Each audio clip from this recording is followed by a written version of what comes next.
Hello friends, എല്ലാവർക്കും movie talks റിവ്യൂവിന്റെ പുതിയൊരു video ഇട്ടത്. അപ്പോൾ ഇന്നത്തെ വീഡിയോ ഭാഗത്ത് നമ്മൾ പങ്കുവെക്കാൻ പോകുന്നത് ക്രിസ്മസ് ദിവസമായിട്ടുള്ള ഇന്നലെ റിലീസിലെത്തിയ ചിത്രങ്ങളുടെ അതോടൊപ്പം തന്നെ അതോടൊപ്പം തന്നെ മമ്മൂട്ടി ചിത്രം കളങ്കാവൽ, അവതാർ തുടങ്ങിയ ഏറ്റവും ലേറ്റസ്റ്റ് ആയിട്ട് തിയേറ്ററുകളിൽ നിറഞ്ഞാടുന്ന ചിത്രങ്ങളുടെ എല്ലാം തന്നെ ക്രിസ്മസ് ദിവസമായിട്ടുള്ള ഇന്നലത്തെ കേരള വേൾഡ് വൈഡ് കളക്ഷൻ റിപ്പോർട്ടാണ്. വീഡിയോ ആദ്യമായിട്ട് കാണുന്ന സുഹൃത്തുക്കളാണെങ്കിൽ ഏറ്റവും ലേറ്റസ്റ്റ് ആയിട്ടുള്ള സിനിമാ വിശേഷങ്ങൾ അറിയാൻ വേണ്ടി ഇപ്പോൾ തന്നെ ചാനൽ സബ്സ്ക്രൈബ് ചെയ്ത് നോക്കുക. ക്രിസ്മസ് ദിവസമായിട്ടുള്ള ഇന്നലെ തിയേറ്ററിലോട്ടെത്തിയ ചിത്രങ്ങളിൽ ഏറ്റവും കൂടുതൽ പ്രേക്ഷകർ പ്രതീക്ഷയോടെ കാത്തിരുന്ന ചിത്രങ്ങളൊന്നായിരുന്നു നിവിൻ പോളി നായകനായിട്ടെത്തിയ സർവമായ എന്ന സിനിമയ്ക്കായിട്ട്.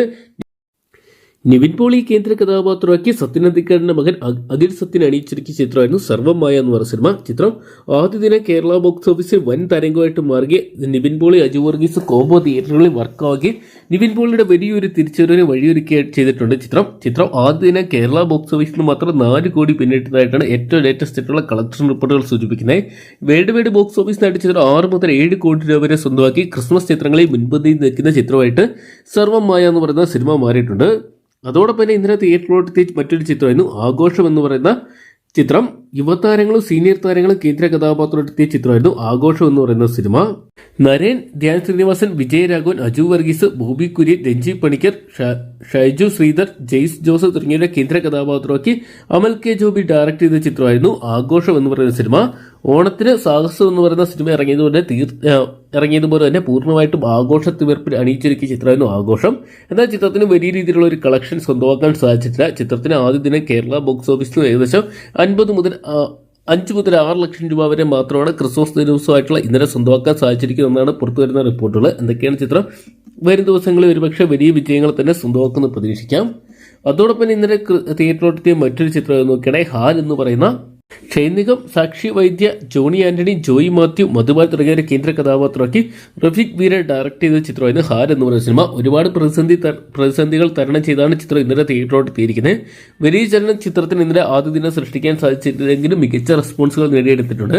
ചിത്രത്തിന്റെ ആദ്യ ദിന കേരള കളക്ഷൻ റിപ്പോർട്ടുകൾ പുറത്തുവരുന്ന ചിത്രം 12 മുതൽ 13 ലക്ഷം രൂപ വരെ മാത്രമാണ് ഇന്നലെ സ്വന്തമാക്കിയിരിക്കുന്നതെന്നാണ് പുറത്തുവരുന്ന റിപ്പോർട്ടുകൾ. ഇതൊക്കെയാണ് ചിത്രം വരും ദിവസങ്ങളിൽ കൂടുതൽ വിജയങ്ങൾ സ്വന്തമാക്കിയേക്കാം. അതോടൊപ്പം തന്നെ ഇന്നലെ തിയേറ്ററിലെത്തിയ ചിത്രങ്ങളിൽ ഏറെ പ്രതീക്ഷയുള്ള മറ്റൊരു ചിത്രമായിരുന്നു ലാലേട്ടൻ കേന്ദ്ര കഥാപാത്രമെത്തിയ പാനിന്ത്യൻ ചിത്രമായിട്ടുള്ള വൃഷഭ എന്ന് പറയുന്ന സിനിമ. 200 കോടിയോളം ബഡ്ജറ്റിൽ അണിയിച്ചിരിക്കുന്ന ചിത്രമായിരുന്നു വൃഷഭ എന്ന് പറയുന്ന സിനിമ. 2 കാലഘട്ടത്തിലൂടെ കഥ പറഞ്ഞു പോകുന്ന ചിത്രം മോഹൻലാലിന്റെ കരിയറിലെ വലിയൊരു ബോക്സ് ഓഫീസ് സക്സസ് ആയിട്ട് മാറും നമ്മൾ പ്രതീക്ഷിച്ചെങ്കിലും ചിത്രത്തിന് വലിയ വിജയങ്ങൾ സ്വന്തമാക്കാൻ സാധിച്ചിട്ടില്ല. മോഹൻലാലിനെ കേന്ദ്ര കഥാപാത്രമാക്കി കന്നഡയിലെ പ്രശസ്ത ഡയറക്ടറായിട്ടുള്ള നന്ദകിഷോർ അണിയിച്ചൊരുക്കിയ ചിത്രത്തിന് ആദ്യ ദിനം കേരള ബോക്സ് ഓഫീസിന് ഏകദേശം 40 മുതൽ 46 ലക്ഷത്തിനടുത്തുള്ള തുക മാത്രം കണ്ടെത്താൻ സാധിച്ചിട്ടുള്ളൂ. ചിത്രം വേൾഡ് വൈഡ് ബോക്സ് ഓഫീസിനായിട്ട് ഏകദേശം 1 കോടി രൂപയോളം മാത്രമാണ് സ്വന്തമാക്കിയിരിക്കുന്നത്.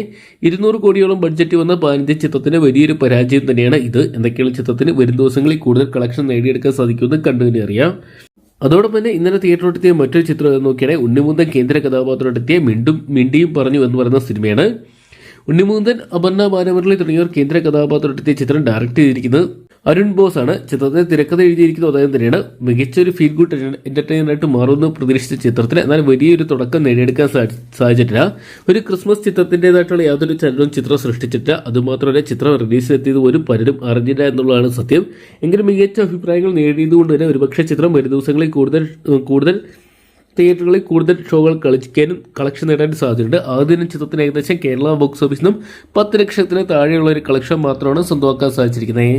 അങ്ങനെ ഇത്രയും 4 ചിത്രങ്ങളാണ് ഇന്നലെ തിയേറ്ററിലോട്ട് എത്തിയിരിക്കുന്നത്. അതോടൊപ്പം നിരവധി ചിത്രങ്ങൾ ഇപ്പോഴും തിയേറ്ററുകളിൽ വിജയകരമായിട്ട് തുടരുന്നുണ്ട്. കഴിഞ്ഞ ആഴ്ച തിയേറ്ററിലോട്ട് എത്തിയ ചിത്രങ്ങളിൽ ഒന്നായിരുന്നു ജനപ്രിയ നായകൻ ദിലീപ് കേന്ദ്ര കഥാപാത്രം എത്തിയ ഫൊഫബ എന്ന് പറയുന്ന സിനിമ. ജനപ്രിയ നായകൻ ദിലീപിനോടൊപ്പം തന്നെ നമ്മുടെ മലയാളത്തിന് സ്വന്തം ലാലേട്ടനോട് കേന്ദ്ര കഥാപാത്രം എടുത്തിയ ചിത്രം ഡയറക്ട് ചെയ്തിട്ടുള്ളത് നവാഗതനായ ധനഞ്ജയ് ശങ്കർ ആയിരുന്നു. ചിത്രത്തിന് നല്ലൊരു കളക്ഷൻ ഇന്നലെ ക്രിസ്മസ് ദിനത്തിൽ സ്വന്തമാക്കാൻ സാധിച്ചിട്ടുണ്ടായിരുന്നു. ദിലീപിന്റെ വലിയൊരു തിരിച്ചുവരവിന് വഴിയൊരുക്കാനും ചിത്രത്തിന് സാധിച്ചു. കടുത്ത ഡീഗ്രേഡിംഗ് ആണ് ചിത്രത്തിനെതിരെ നടക്കുന്നത്. അതുകൊണ്ട് തന്നെ ചിത്രം വലിയ വിജയങ്ങൾ സ്വന്തമാക്കാൻ സാധിക്കുന്ന വരും ദിവസങ്ങളിൽ കണ്ടു നേരിടണം. ചിത്രത്തിന് ഇന്നലെ കേരള ബോക്സ് ഓഫീസിൽ നിന്ന് ക്രിസ്മസ് ദിവസം ഏകദേശം 1 കോടി 40 ലക്ഷം രൂപയോളമാണ് സ്വന്തമാക്കാൻ സാധിച്ചിരിക്കുന്നത്.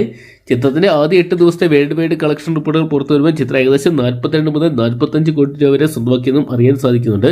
എന്തൊക്കെയാണ് ചിത്രം 50 കോടി നേടുമെന്ന് കണ്ടു തന്നെ അറിയാം. അതോടൊപ്പം തന്നെ കഴിഞ്ഞ ആഴ്ച തിയേറ്ററിലെത്തിയ മറ്റൊരു ചിത്രമാണ് അവതാർ സീരീസിലെ ഏറ്റവും പുതിയ 3ാം ഭാഗമായിട്ടുള്ള അവതാർ 3 ഫയർ ആൻഡ് ആഷ് എന്ന് പറയുന്ന സിനിമ. ചിത്രം ആദ്യ ദിവസം മുതൽ റെക്കോർഡ് കളക്ഷൻ തന്നെ സ്വന്തമാക്കുന്നുണ്ട്. കേരള ബോക്സ് ഓഫീസിലും ചിത്രത്തിന് വലിയ ചലനങ്ങൾ തന്നെ സൃഷ്ടിക്കാൻ സാധിക്കുന്നുണ്ട്. വേൾഡ് വൈഡ് ബോക്സ് ഓഫീസിനായിട്ട് ഏകദേശം 5000 കോടി പിന്നിട്ട ചിത്രത്തിന് ക്രിസ്മസ് ദിവസമായിട്ടുള്ള ഇന്നലെ കേരള ബോക്സ് ഓഫീസിൽ നിന്ന് ഏകദേശം 63 ലക്ഷം രൂപയോളം സ്വന്തമാക്കാൻ സാധിച്ചിട്ടുണ്ട്. എന്നൊക്കെയാണ് ചിത്രം കേരളത്തിൽ ശക്തമായിട്ടുള്ളൊരു കളക്ഷൻ തന്നെ ഉയർത്തുന്നുണ്ട്. ഏകദേശം ഇതിനോടൊപ്പം തന്നെ കേരള ബോക്സ് ഓഫീസിൽ നിന്നും 5 കോടിക്ക് മുകളിലുള്ള കളക്ഷൻ ചിത്രം നേടിയെന്നാണ് പുറത്തുവരുന്ന റിപ്പോർട്ടുകൾ. അതോടൊപ്പം ഇപ്പോഴും കേരള ബോക്സ് ഓഫീസിൽ വലിയ വിജയം സ്വന്തമാക്കുന്ന മറ്റൊരു ചിത്രം നോക്കുകയാണെങ്കിൽ മെഗാസ്റ്റാർ മമ്മൂട്ടി കേന്ദ്ര കഥാപാത്രമെടുത്തിയ കളങ്കാവൻ എന്ന് പറയുന്ന സിനിമയാണ്. മെഗാസ്റ്റാർ മമ്മൂട്ടി കേന്ദ്ര കഥാപാത്രമാക്കി നവാഗതനായി ജിതിൻ കെ ജോസ് അണിയിച്ചൊരുക്കിയ ചിത്രത്തിൽ മമ്മൂട്ടി പ്രതിനായക വേഷത്തിലെടുത്തത്. ഡിസംബർ മാസം 5 തിയേറ്ററിലോട്ട് എത്തിയ ചിത്രം 3ാം വാരത്തിലോട്ട് കടന്നെങ്കിലും ക്രിസ്മസ് സമയത്തും മികച്ച ഒരു ഹോൾഡ് തന്നെ നിലനിർത്തുന്നുണ്ട്. ചിത്രത്തിന് ഇപ്പോഴും തിരക്ക് കാണാൻ സാധിക്കുന്നുണ്ട്. ചിത്രത്തിന് ക്രിസ്മസ് ദിവസമായിട്ടുള്ള 22ാം ദിവസമായിട്ടുള്ള ഇന്നലെ കേരള ബോക്സ് ഓഫീസിൽ ഏകദേശം 20 മുതൽ 25 ലക്ഷം രൂപയോളം സ്വന്തമാക്കാൻ സാധിച്ചിട്ടുണ്ട്. ചിത്രത്തിന്റെ ആദ്യ 21 ദിവസത്തെ വേൾഡ് വൈഡ് കളക്ഷൻ റിപ്പോർട്ടുകൾ പുറത്തുവരുമ്പോൾ ചിത്രം ഏകദേശം 82 കോടി പിന്നിട്ടതായിട്ട് അറിയാൻ സാധിക്കുന്നുണ്ട്. എന്തൊക്കെയാണ് മമ്മൂട്ടിയുടെ കരിയറിലെ ഏറ്റവും കൂടുതൽ കളക്ഷൻ നേടുന്ന ചിത്രമായിട്ട് കളങ്കാവൻ മാറുകയാണ്. എന്തൊക്കെയാണ് ഒരു നെഗറ്റീവ് കഥാപാത്രം വെച്ച് മമ്മൂട്ടിക്ക് മാത്രമേ ഇത്ര വലിയ വിജയങ്ങൾ സ്വന്തമാക്കാൻ സാധിക്കുന്നുള്ളൂ. അപ്പോൾ ഇത്രയും ചിത്രങ്ങളുടെ കളക്ഷൻ റിപ്പോർട്ടാണ് ലഭ്യമായിരിക്കുന്നത്. എന്തൊക്കെയുള്ള ഒരുപാട് പ്രതീക്ഷകളുമായിട്ട് എത്തിയ പല ചിത്രങ്ങളും ബോക്സ് ഓഫീസിൽ തകർന്ന് തരിപ്പണമാകുമ്പോൾ പലരുടെ ശക്തമായിട്ടുള്ള തിരിച്ചുവരവ് തന്നെ നമുക്ക് ഇപ്പോഴും കാണാൻ സാധിക്കുന്നുണ്ട്. എന്തൊക്കെയാണ് കാത്തിരിക്കാം. വെള്ളിയാഴ്ച ദിവസമായിട്ടുള്ള ഇന്ന് ഏതൊക്കെ ചിത്രമായിരിക്കും ബോക്സ് ഓഫീസിൽ വലിയ കളക്ഷൻ സ്വന്തമാക്കുന്നതെന്ന് അറിയാൻ വേണ്ടി. അപ്പോൾ വീഡിയോ നിങ്ങൾക്ക് ഉപകാരപ്പെട്ടെന്നോ അല്ലെങ്കിൽ വീഡിയോ നിങ്ങൾക്ക് ഇഷ്ടപ്പെട്ടെന്ന് കരുതുന്നു. വീഡിയോ നിങ്ങൾക്ക് ഇഷ്ടപ്പെട്ടെങ്കിൽ ഏറ്റവും ലേറ്റസ്റ്റ് ആയിട്ടുള്ള സിനിമാ വിശേഷങ്ങൾ അറിയാൻ വേണ്ടി ഇപ്പോൾ തന്നെ ചാനൽ സബ്സ്ക്രൈബ് ചെയ്ത് നോക്കുക. വീഡിയോ ഇഷ്ടപ്പെട്ടെങ്കിൽ ലൈക്ക് ചെയ്യാനും ഷെയർ ചെയ്യാനും ചാനൽ സബ്സ്ക്രൈബ് ചെയ്യാനും മറക്കണ്ട.